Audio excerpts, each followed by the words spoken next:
अगर हारने से डर लगे और कोई रास्ता समझ नहीं आए तो ये कहानी सुन लेना।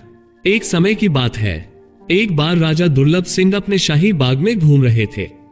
तभी वहां आकर गुप्तचरों ने राजा को सूचना दी कि पड़ोसी राज्य हम पर हमला करने वाला है और बताया कि यह खबर बिल्कुल पक्की है। आगे गुप्तचरों ने बताया कि सिर्फ 3 दिनों के अंदर पड़ोसी राज्य अपनी विशाल सेना के साथ हम पर हमला कर देगा और उनकी सेना इतनी बड़ी है कि उनका सामना करना हमारे लिए बहुत मुश्किल है। ये सुनकर राजा दुर्लभ सिंह बेहद चिंतित और परेशान हो गए। राजा ने तुरंत सभा बुलाए और सभी लोगों से सलाह मांगी और बोले, अब हम लोगों का मरना तय है।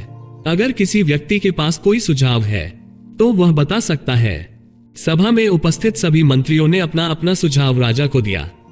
किसी ने कहा, महाराज हम यहाँ से भाग जाते हैं। किसी ने कहा, महाराज पड़ोसी राजा के सामने अपने घुटने टेक देते हैं, जिससे वह हमारी जान तो बचा ही देगा।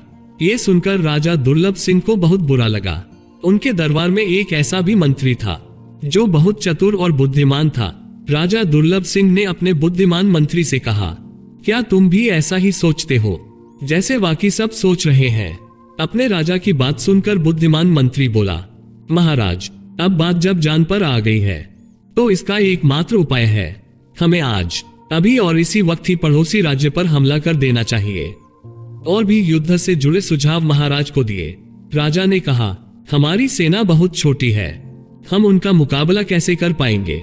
तो बुद्धिमान मंत्री बोला, महाराज पड़ोसी राज्य अभी युद्ध के लिए तैयार नहीं है। अगर हम अभी उस राज्य पर हमला कर दें तो हमारे दुश्मन संभल नहीं पाएंगे और हमारे जीतने की संभावना बढ़ जाएगी। महाराज वैसे भी हमारा दुश्मन हमें 3 दिन बाद मारने वाला है, तो क्यों ना कुछ न करने से अच्छा है हम दुश्मन को मार कर मरे। राजा दुर्लभ को अपने बुद्धिमान मंत्री का सुझाव पसंद आया। उसने तुरंत अपनी सेना को तैयार होने का आदेश दिया और उस राज्य के नागरिक भी सेना के साथ जुड़कर युद्ध में चले गए। जो पड़ोसी राज्य था वहां पर पहुंचने के लिए एक पुल पार करना होता था।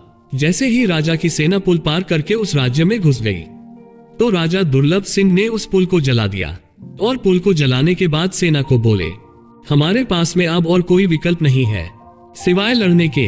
अब हम या तो लड़ के जीत लें या फिर हम यहाँ पर मर जाएं, क्योंकि हमारे पास अब भागने का कोई विकल्प नहीं है। ये सब सुनकर सभी सैनिक अपनी पूरी क्षमता के साथ लड़े और उन्होंने पड़ोसी राज्य की बड़ी सेना को हरा दिया।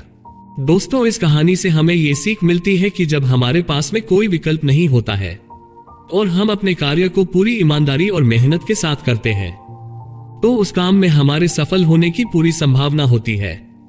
दोस्तों अगर आपको ये कहानी अच्छी लगी हो तो लाइक जरूर करें और अगर आपको मोटिवेशनल स्टोरीज वीडियो देखना पसंद है तो आप स्टोरी के चैनल को सब्सक्राइब करके बेल आइकन को प्रेस कर ले ताकि लेटेस्ट वीडियो का नोटिफिकेशन आपको सबसे पहले मिल जाए। Thank you for watching.